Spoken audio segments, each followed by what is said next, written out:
En 1865, dans la petite ville de Carthage, Illinois, aux États-Unis, naissait celui que le ciel connaissait comme un intercesseur.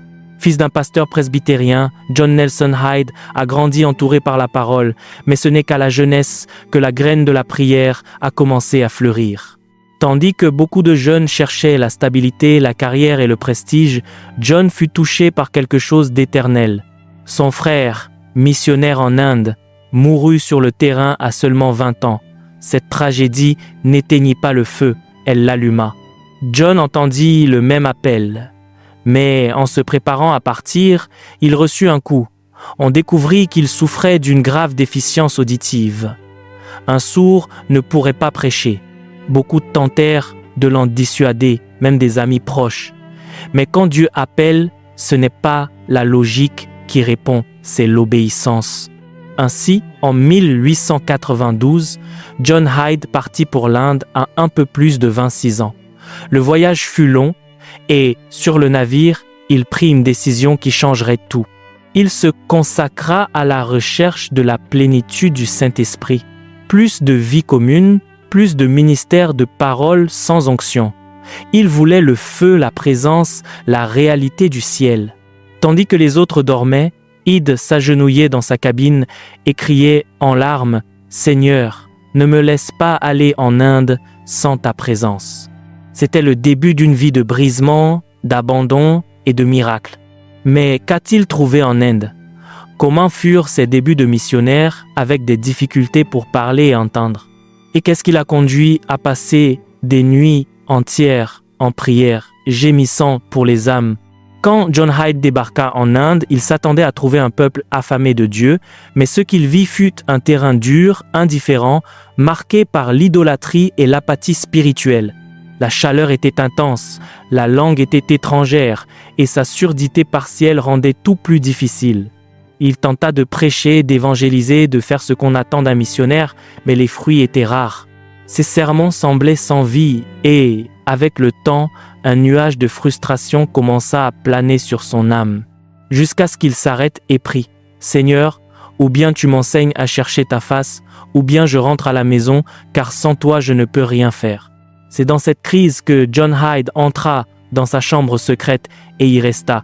Ce qui arrivait aux autres missionnaires à la lumière du jour, avec des stratégies et des mots, commença à arriver à John Hyde à minuit, avec des larmes et des gémissements inexprimables.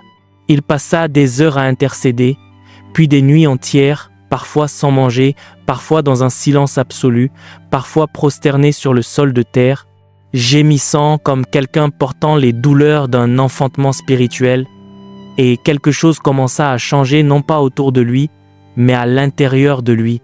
John commença à porter un poids pour les âmes perdues. Ce n'était plus un sentiment, c'était une douleur constante dans l'esprit.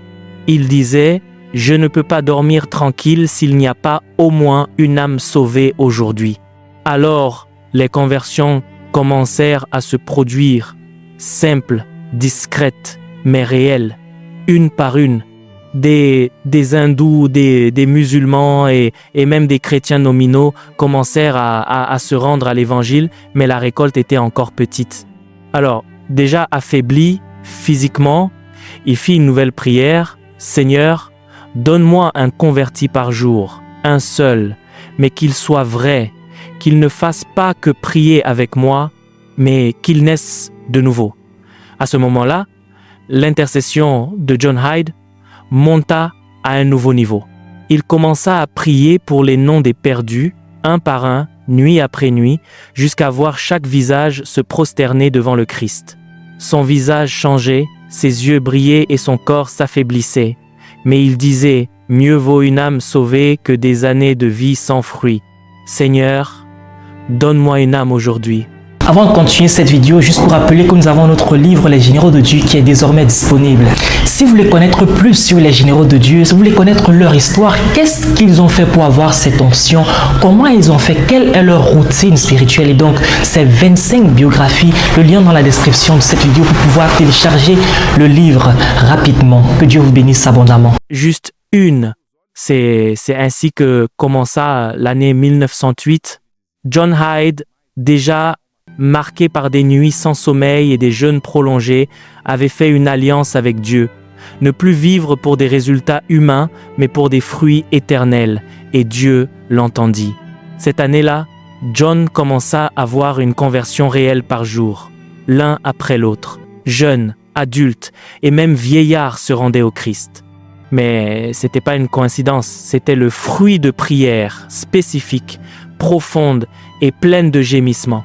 Id ne priait pas de généralité, il priait des noms, il priait des histoires, il pleurait pour les âmes comme s'il les portait dans son ventre. Et quand le nombre de conversions commença à augmenter, sa foi grandit aussi.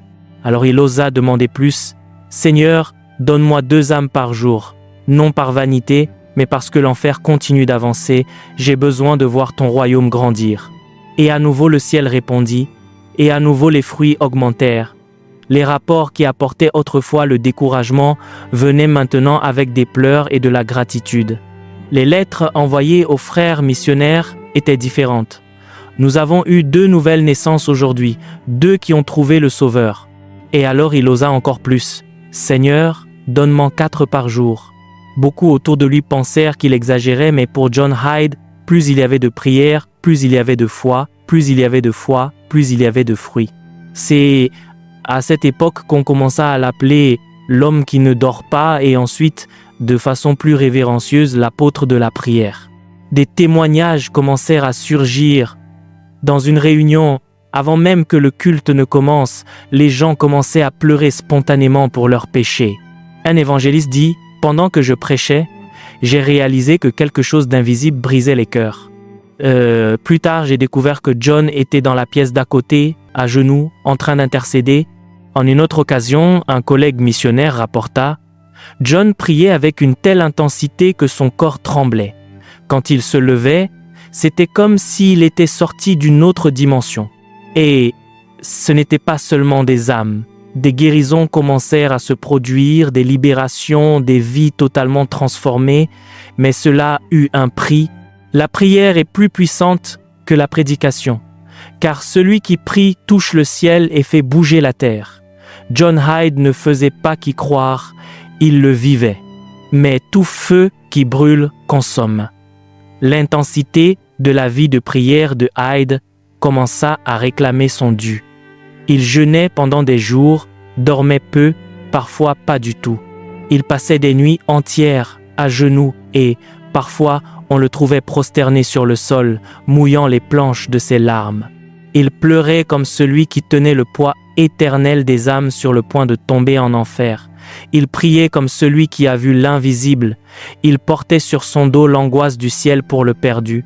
Quelqu'un écrivit « J'ai vu John sortir de sa chambre avec le visage rayonnant, mais son corps ressemblait à celui d'un homme ayant le double de son âge. » Vint alors le diagnostic. Lors d'un voyage aux États-Unis pour une conférence missionnaire, les médecins demandèrent des examens. Ce qu'ils découvrirent fut effrayant. Le cœur de John Hyde s'était déplacé du côté gauche de la poitrine vers le côté droit, non par une déformation de naissance, mais à cause de la pression continue et intense de la prière d'intercession. C'était comme si son corps physique s'était ajusté pour accompagner le poids spirituel qu'il portait. « Le cœur de cet homme est hors de sa place, dit le médecin, mais c'est le cœur le plus fort que j'ai jamais examiné. » Même affaibli, John Hyde continua de prêcher, mais sa voix était basse, son audition faible et son corps ne répondait plus bien. Pourtant, quand il priait, l'atmosphère changeait, les gens se courbaient jusqu'au sol, des confessions publiques éclataient, une crainte sainte prenait place. Dans l'une de ces réunions, quelqu'un rapporta « Il n'y avait pas de musique, il n'y avait pas d'émotion. Juste John, la main sur le pupitre et des larmes coulant.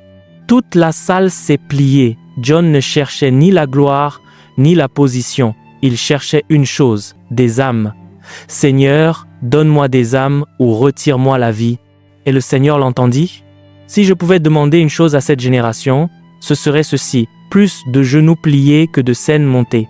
John Hyde n'a jamais cherché les estrades, mais là où il apparaissait, le ciel descendait. Entre les années 1904 et 1910, un mouvement inhabituel commença à grandir en Inde. Les conférences de réveil du Pendjab, des réunions annuelles qui unissaient missionnaires, pasteurs indigènes, évangélistes et croyants ordinaires tous assoiffés d'un mouvement authentique de Dieu. John Hyde participait à ces conférences, mais rarement sur scène. Tandis que les leaders prêchaient, il restait dans une pièce séparée en prière continue. Il gémissait, intercédait, suppliait comme celui qui porte les douleurs de l'enfantement spirituel. Un ami écrivit « Tandis que je prêchais, je sentais que quelqu'un poussait mon âme plus profondément. Plus tard, j'ai découvert que John était par terre dans la pièce d'à côté, criant « Seigneur, sauve! Seigneur, répands ton esprit !» Pendant l'une de ces conférences, Hyde pria pendant 30 heures d'affilée, presque sans interruption, réclamant la visitation de Dieu sur les prédicateurs et sur les perdus. Le résultat? Des missionnaires brisés, confessant des péchés cachés. Des évangélistes qui parlaient auparavant par force humaine prêchaient maintenant avec feu et conviction, et des pasteurs, des leaders, des églises entières étaient saisis par l'esprit de repentance, d'intercession et de sainteté. Durant ces réunions, John Hyde fit une autre demande audacieuse au ciel. « Seigneur, donne-moi cette année plus de 1000 âmes authentiques pour toi. 1000 âmes converties, discipulées et remplies de ton esprit, et il en fut ainsi. » À la fin de cette année-là, plus de 1200 conversions réelles furent documentées avec nom, lieu et témoignages. Mais plus que des chiffres, c'étaient des vies transformées. Quelqu'un a dit « La flamme du réveil n'a pas commencé avec un prédicateur éloquent, mais avec un homme invisible pleurant à genoux sur le sol. Je ne veux pas mourir dans un lit confortable. Je veux mourir à genoux, gémissant pour les âmes perdues. » C'était le cœur de John Hyde. En 1911, à seulement 45 ans, John portait déjà dans son corps les signes de l'épuisement. Son cœur, littéralement hors de sa place, était affaibli. Ses yeux, souvent pleins de larmes, étaient aussi fatigués. Mais son âme, celle-là était plus vivante que jamais. Cette année-là, John Hyde voyagea aux États-Unis pour participer à une conférence missionnaire à Northfield, Massachusetts. Il fut invité à parler, mais quand il monta au pupitre, il ne prêcha pas, il pleura. D'une voix étranglée et les mains tremblantes, il dit « Il y a beaucoup de travail dans l'Église, beaucoup de programmes, mais peu de prières, peu de brisements, peu de faim de Dieu. Pendant que l'Église se distrait, les âmes tombent en enfer. » Il invita alors tout le monde vers l'avant, non pour des décisions publiques, mais pour une repentance secrète. Des centaines s'agenouillèrent, le culte se termina, mais beaucoup restèrent jusqu'à l'aube à pleurer, confesser, cherchant l'Esprit de Dieu. Ce jour-là, le dernier sermon de John Hyde fut une prière vivante. Quelques jours plus tard, alors qu'il logeait chez des amis, John se sentit mal.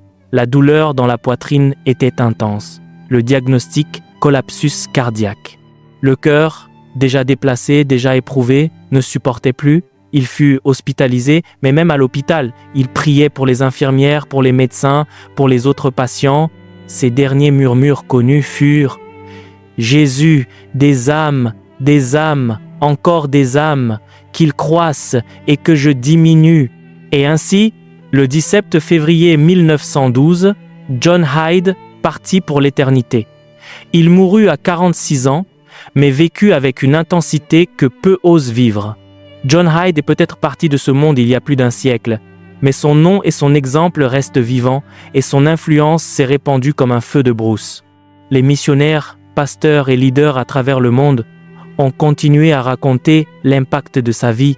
Ce qui commença avec un homme petit, presque sourd et au physique fragile, devint un symbole immortel de prière ininterrompue, d'intercession fervente, de faim pour le mouvement du Saint-Esprit et d'une passion inébranlable pour les âmes.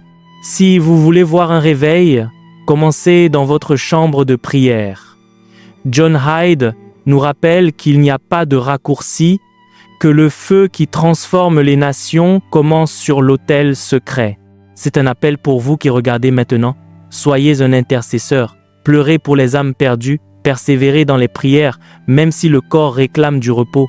Parce que le réveil ne commence pas au pupitre, ni sur les grandes scènes, il commence dans les cœurs brisés.